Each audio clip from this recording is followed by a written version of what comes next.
Hello dear students, welcome to IFA. This is Rohit Agarwal. So आज के इस कॉन्सेप्ट में हम डिस्कस करने वाले हैं transformation of two dimension random variable. That is most interesting and important topic for your exam. So यहाँ पे हम क्या करेंगे बेसिकली, जैसे कि फॉर एग्जांपल हमारे पास two dimension random variable that is for example X and Y, उनका हमें एक प्रोबेबिलिटी फंक्शन यानी कि अपन क्या बोल सकते हैं, ज्वाइंट डेंसिटी फंक्शन हमको डिफाइंड है। ठीक है ना। हमें उस रैंडम वेरिएबल की हेल्प से उनके कोई फंक्शन दिए हैं, जैसे फॉर एग्जांपल एक्स और वाई का कोई एक फंक्शन हमको दिया हुआ है, that is X plus Y, that में भी X minus Y, X square plus Y square. ठीक है, तो वो क्या हुआ है, हमारे रैंडम वेरिएबल के फंक्शन हुए और वो फंक्शन भी हमारे क्या होंगे, रैंडम वेरिएबल होंगे। ठीक है ना। तो जैसे फॉर एग्जांपल हमने एक्स प्लस वाई को यू मान लिया और एक्स माइनस वाई को वी मान लिया। ठीक है, और हमें क्या करना है, टू डायमेंशन रैंडम एक्स और वाई का जॉइंट दिया था, और हमें क्या करना है, यू और वी जो हमारे फंक्शन है एक्स और वाई के, उनमें उनको ट्रांसफॉर्म करना है, यानी कि उनका हमें क्या निकालना है, प्रोबेबिलिटी फंक्शन, और यू कैन से ज्वाइंट डेंसिटी फंक्शन कैलकुलेट करना है। ठीक है, इसी को अपन क्या बोलते हैं, ट्रांसफॉर्मेशन ऑफ टू डायमेंशन, क्योंकि हम टू डायमेंशन से टू डायमेंशन में ट्रांसफॉर्म कर रहे हैं। That's why we called it as transformation of two dimension random variable. So let's start with the theorem of transformation. So from that you can transform that x or y from with u to u and v. Clear? So let's see here how you can do this. So our topic is transformation of two dimension random variable.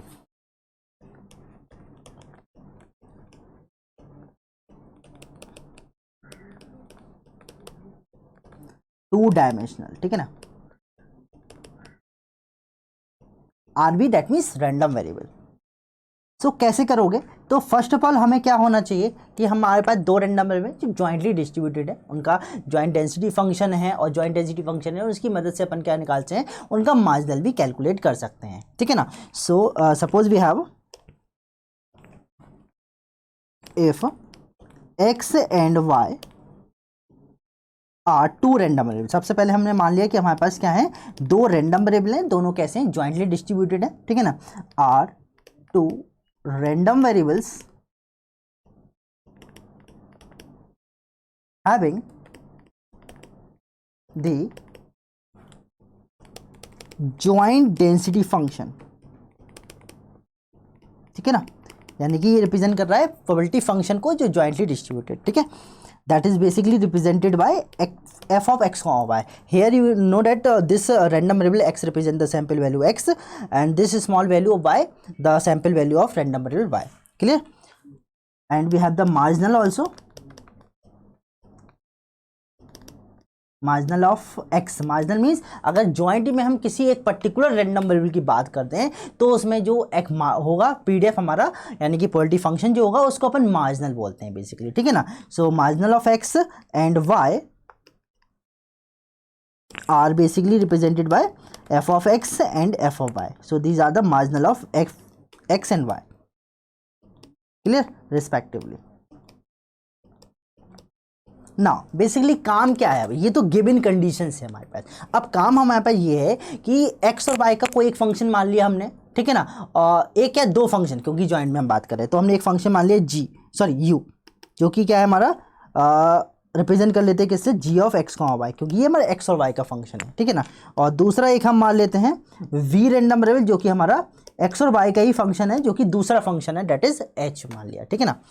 अब हमें क्या करना है, you और we का क्या करना है, ज्वाइंट पीडीएफ निकालना है, ज्वाइंट डेंसिटी फंक्शन निकालना है, इसी को ट्रांसफॉर्मेशन बोलते हैं। देखो क्या होगा फिर। So the theorem says the joint density function of what, किसका निकालना है, u एंड v का, is given by that will be g of u comma v that will be equal to what. हम क्या करेंगे, जो ज्वाइंट पीडीएफ होगा X और वाई का, उसका यूज करेंगे इनटू द जैकोबियन। ठीक है ना। अब ये जैकोबियन जे है क्या, ये मतलब जैकोबियन, शायद आपने बीएससी में सेकंड या थर्ड ईयर में आप लोगों ने पढ़ा होगा इसको, जैकोबियन के बारे में। नहीं पढ़ा कोई दिक्कत नहीं है, मैं बता दूं क्या। एक्चुअल में ये पार्शियल डेरिवेटिव बताता है। ठीक है, for more than one random dimension random variable का। ठीक है ना, जैसे यहाँ पे 2 है 3 है 4 के लिए डिपेंड करेगा कि वो हमारा रैंडम वेरिएबल यानी कि डायमेंशन कैसा है, 2 है 3 है, तो इस हिसाब से उसका वो डिटरमिनेंट बनता है हमारा। ठीक है ना। So this is Jacobian. Clear. Now calculate कैसे करते हैं वो भी मैं आपको बता देता हूँ। So Jacobian is given by that is, अब हमें क्या करना है, एक्स और वाई से किस में कन्वर्ट करना है, यू और वी में। तो क्या आएगा, that is del X comma Y divided by del U comma V. और मैंने अभी बताया ये पार्शियल डेरिवेटिव को रिप्रेजेंट करता है, that's why we are using delta. So this may be written as del X upon del U. पहले X को यू के रिस्पेक्ट में कर दो, एक्स को वी के रिस्पेक्ट में कर दो, फिर उसके बाद वाई को क्या करो, यू के रिस्पेक्ट में, एंड वाई को फिर वी के रिस्पेक्ट में, ठीक है ना। तो ये होगा। अब ये जो मैट्रिक्स होती है वो सिमेट्रिक होती है बेसिकली, ठीक है। तो आप यहाँ पे इंटरचेंज कर सकते हो, यानी कि जो डिटरमिनेंट है इसको आप क्या कर सकते हो, इसका ट्रांसपोज निकालोगे तो वही का वही मिलता है। तो कोई दिक्कत नहीं है, आप इसको del X upon del U को यहाँ लिख सकते हो, del Y upon del U को यहाँ लिख सकते हो, तो कंफ्यूज होने की जरूरत नहीं है उसमें, ठीक है ना। तो ये आ गया, ठीक है। जैकोबियन निकाल लोगे और अपना जॉइंट पीडीएफ एक्स और वाई का दिया होगा। फिर लेकिन अपन क्या कर रहे हैं, अपन फंक्शन किसका निकाल रहे हैं, पॉजिटिव फंक्शन किसका निकाले, यू और वी को, तो वो यू और वी के टर्म्स में होना चाहिए, ठीक है। बट यहाँ पर मैंने क्या लिखा, G of U comma V equal to F of X comma Y. अब F of X comma Y जो पुट कर रहा है वो एक्स और वाई के टर्म्स में होगा, तो हमें क्या करना पड़ेगा, एक्स और वाई को किसके टर्म्स में लिखना पड़ेगा, यू और वी के टर्म्स में लिखना पड़ेगा, ठीक है। और जैकोबियन हम निकाल ही लेंगे, तो पुट करके सॉल्व करके जो भी आएगा निकाल लेंगे। अब बात रही कोई भी फंक्शन लिमिट के बिना क्या होता है, इनकम्प्लीट होता है। तो उसमें क्या करेंगे हम, उसी के हेल्प से, यानी कि एक्स और वाई की जो रेंज है उसी की मदद से लॉजिकल वे में हम यूज करके यू और वी की रेंज निकाल सकते हैं, ठीक है। कभी कभी डिपेंडेंट रेंज का हम कॉन्सेप्ट यूज करते हैं, वो डिपेंड करेगा, डिफरेंट एग्जांपल में हम डिफरेंट तरीका यूज करते हैं उसमें, ठीक है ना। ऐसा कोई फिक्स मेथड नहीं है रेंज निकालने का, ठीक है। जैसे जैसे आप प्रैक्टिस करोगे तो आपको आइडिया मिल जाएगा कैसे आपको करना है, ठीक है। चलिए, तो हम एक एग्जाम्पल से इसका कॉन्सेप्ट समझेंगे कैसे आप ट्रांसफॉर्म करना है, ठीक है ना। चलिए एग्जाम्पल देखते हैं ताकि आपको और क्लियरिटी हो जाए, क्योंकि देखो हमने रिजल्ट पढ़ लिया है कि किस तरह से करना है, अब उसको अप्लाई कैसे करना है, that is also important, clear. So देखो एग्जाम्पल, एग्जाम्पल में सबसे पहले हमको दिया हुआ है लेट x1 एंड x2 दो वेरिएट है हमारे पास, ठीक है ना। ये दोनों कैसे हैं, I I D means independent and identically distributed, यानी कि दोनों इंडिपेंडेंट भी हैं और आइडेंटिकल भी है, ठीक है ना। Random variables and having the PDF, having the PDF means that is probability density function, that is f of x is equal to e to the power minus x and where x is greater than equal to 0, ठीक है ना। अगर आपको ध्यान से देख रहे हो तो ये किसका पीडीएफ आपको दिखे, अगर आपने डिस्ट्रीब्यूशन पढ़ा है, डिस्ट्रीब्यूशन कॉन्सेप्ट, तो यहाँ पे आप देख रहे हो कि ये पीडीएफ किसका है, एक्सपोनेंशियल का है, जिसका पैरामीटर 1 है, या फिर आप बोल सकते हो मीन 1 है, ठीक है ना। तो इसका मतलब x1 भी एक्सपोनेंशियल को फॉलो कर रहा है और x2 भी एक्सपोनेंशियल को फॉलो कर रहा है। अगर नहीं पता है तो कोई दिक्कत नहीं है, फंक्शन के तौर पे आप ले सकते हो इसको, ठीक है ना। अब उसने बोला कि सपोज दो रैंडम वेरिएबल डिफाइन कर रहा है y1 जो फंक्शन है हमारे x1 और x2 को, ठीक है ना। दैट इज पहला है that is x1 upon x1 plus x2, and दूसरा हमने माना है दैट इज y2 जो कि क्या है x1 plus x2, got it ना। अब हमें करना क्या है, we have to find the joint, और सिंपली यू कैन से कभी कभी हमेशा जरूरी नहीं है कि ज्वाइंट ही वो पूछे, ठीक है ना, वो किसी एक का पूछ ले। मान लो फॉर एग्जांपल मैं बात करूं कि we have to find the marginal PDF of y1, ठीक है ना। ये हमने अज्यूम किया कि ये अपन को निकालना है। अब बात को समझना कि हमें क्या करना है, y1 का पीडीएफ निकालना है। अब y1 का पीडीएफ कैसे निकालेंगे, हमें तो x1 का दिया है और x2 का दिया हुआ है, और y1 जो है वो उनका फंक्शन है। तो आप क्या करोगे, सबसे पहले कभी भी आपको निकालना हो मार्जिनल, तो उसके लिए आपको क्या होना चाहिए, उसका ज्वाइंट होना चाहिए। अब अपन को निकालना y1 का है पीडीएफ, तो इसका मतलब ज्वाइंट किसका चाहिए होगा अपन को, y1 और y2 का, और ज्वाइंट निकालने के लिए हमें ट्रांसफॉर्म करना पड़ेगा। तो लेट्स ट्रांसफॉर्म दिस, देखते हैं सॉल्यूशन, ठीक है। बहुत ईजी है, बस समझते रहो स्टेप बाय स्टेप क्या है, ठीक है ना। तो सबसे पहले काम क्या करना है, जब भी अपन क्या करना है, अपन को x1 x2 को ट्रांसफॉर्म किस में करना है, y1 y2 में, ठीक है ना। अब अपन को पता है कि जो y1 है that is x1 upon x1 plus x2, and this y2 is that is x1 plus x2, ये अपन को दिया हुआ है। नाउ अब सबसे पहला फर्स्ट स्टेप इज दैट आपको x और y को किस में ट्रांसफॉर्म कर देना है, y1 y2 में, ठीक है। x1 x2 को y1 y2 में ट्रांसफॉर्म कर देना है, ठीक है। तो कैसे करोगे, अपन को यहाँ पे दिया है x1 प्लस x2 जो है y2 है, तो यहाँ सब्स्टिट्यूट कर सकते हैं ना। तो क्या आएगा, दैट इज y1, और इस y2 को इधर पहुँचा देंगे, तो y2 इक्वल टू x1 हो गया, यानी कि हमने x1 को किसके टर्म्स में लिख दिया, y1 y2 के, ठीक है ना। एंड x2 इक्वल टू क्या होगा, that is y2 minus x1, और x1 कितना है, that is y1 into y2। तो हमने x1 x2 को किस फॉर्म में, इसको मैं एक काम करूँ ऐसे लिख देता हूँ, that is x1 is equal to y1 into y2। x1 x2 को किसके टर्म्स में लिख दिया, y1 y2 के टर्म्स में लिख दिया है। अब क्या करो, दूसरा step, that is to find Jacobian. तो जैकोबियन देखो कैसे निकालोगे, that is del x1 upon del y1, del x1 upon del y2, del x2 upon del y2, sorry हाँ या y1, and this is del x2 upon del y2, got it? Now find the value of del x1 upon del y, यानी कि इसका मतलब हमें x1 को किसके respect में पार्शियल डेरिवेट करना है, y के रिस्पेक्ट में। तो निकालेंगे तो del x1 upon del y1 करेंगे, तो उसके लिए पार्शियल डेरिवेटिव कर रहे हैं, दैट मीन्स उसके लिए y2 और अदर वेरिएबल जो है वो सब जीरो कांस्टेंट माना जाएगा। तो कितना आएगा इसका, दैट इज y2 आ गया। सिमिलरली इसी को क्या करूँ, y2 के रिस्पेक्ट में करेंगे अपन x1 को, तो what you get, that is y1, ठीक है ना। सिमिलरली इसको भी निकाल लेते हैं, दैट इज x2 को किसके रिस्पेक्ट में, y1 के रिस्पेक्ट में करेंगे, तो कितना आएगा, y2 कांस्टेंट माना जाएगा यानी कि 0 हो जाएगा, और ये हो जाएगा माइनस का y2, ठीक है, क्योंकि y1 का 1 हो जाएगा। सिमिलरली अब क्या करो, x2 को किसके रिस्पेक्ट में कर दो, y2 के रिस्पेक्ट में, तो क्या मिल जाएगा 1 माइनस y1।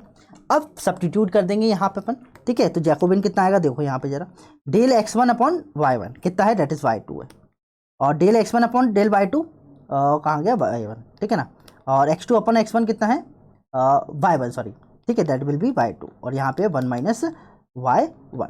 नाउ अब 2/2 का डिटरमिनेंट आई थिंक सभी लोगों को सॉल्व करना आता होगा, कैसे करते हैं, क्रॉस मल्टीप्लिकेशन, तो कर दो यहाँ पे, तो कितना आएगा y2 इंटू 1 माइनस y1। अब इन दोनों का मल्टीप्लाई किया, इन दोनों करने पे बीच में माइनस आता है, तो माइनस, और यहाँ पे माइनस ऑलरेडी लगा है, तो यानी कि माइनस माइनस प्लस हो जाएगा, दिस इज y1 y2 हो गया। सिंप्लीफाई करेंगे तो क्या आएगा, मल्टीप्लाई करो जरा अंदर, तो क्या आएगा यहाँ पे, देखो यहाँ पे, that is y2 minus y1 y2 plus का y1 y2, दोनों कैंसिल हो गए, क्या बचा, सिंपली y2 बचा हमारे पास, जैकोबियन आ गया हमारे पास। बस अब तो आधा काम हो ही गया हमारे पास, ठीक है ना। अपन को निकालना क्या है, पहले joint PDF of y1 and y2, got it, is क्या है, किससे रिप्रेजेंट कर लेते हैं हम, g of y1 comma y2 से रिप्रेजेंट कर लेते हैं, जो कि क्या हुआ, according to our theorem, that is f of x1 comma x2 into the modulus of Jacobian, ठीक है ना। मान लो अगर जैकोबियन नेगेटिव आता है तो पॉजिटिव लिखते हैं उसका, ठीक है ना। अब ये अपन को ज्वाइंट ऑफ x1 x2, अब यहाँ पे समझना बात को, क्या लिखा था उसने, IID, that means independent and identical, ठीक है। तो इसका मतलब क्या हुआ, इसका मतलब हुआ है, मैं यहाँ पे साइड में लिख देता हूँ, कि जब दोनों इंडिपेंडेंट होते हैं तो इनका जो ज्वाइंट होता है, जस्ट अ मिनट, या जब ज्वाइंट जो होता है वो उनके मार्जिनल के प्रोडक्ट के बराबर होता है, that is f of x1 into f of x2। अब आइडेंटिकल भी है, आइडेंटिकल का मतलब है दोनों का पीरियड भी सेम होगा, ठीक है ना, जो कि क्या है, e to the power minus x1 हो जाएगा इसके लिए, और इसके लिए होगा e to the power minus x2। हो गया, ज्वाइंट आ गया, तो बस रख देंगे यहाँ पे, तो that is e to the power, इसको अपन लिख सकते हैं, that is x1 plus x2। अब जैकोबियन कितना निकाला, दैट इज y2।